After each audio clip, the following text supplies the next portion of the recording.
বাংলাদেশে রাজনৈতিক বিরোধীদের কোনো আনুষ্ঠানিক অভিযোগ বা বিচার ছাড়াই অনির্দিষ্টকালের জন্য প্রাক বিচার আটক রাখার চর্চা বন্ধের আহ্বান জানিয়েছে হিউম্যান রাইটস ওয়াচ বা HRW। 24 আগস্ট 2026 প্রকাশিত এক প্রতিবেদনে সংস্থাটি বর্তমান সরকারের প্রতি এই আহ্বান জানায়। একই সঙ্গে অবিলম্বে এই ধরনের আটক বন্ধ করার দাবি জানিয়েছে তারা। প্রতিবেদনে রাজনৈতিক বিরোধীদের প্রাক বিচার আটকের বিষয়টি তুলে ধরে নিরপেক্ষ তদন্তের প্রয়োজনীয়তার কথাও বলা হয়েছে। পাশাপাশি আটক ব্যক্তিদের জন্য জামিন প্রক্রিয়া সহজ করার দাবি জানিয়েছে হিউম্যান রাইটস ওয়াচ।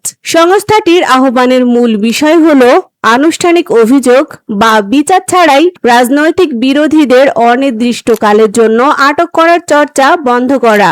এ বিষয়ে বিস্তারিত তথ্য হিউম্যান রাইটস ওয়াচের মূল প্রতিবেদনে পাওয়া যাবে। বর্তমান সরকারের প্রতি তাদের এই আহ্বান বাংলাদেশের রাজনৈতিক বিরোধীদের প্রাক বিচার আটক নিয়ে নতুন করে আলোচনার বিষয় সামনে এনেছে।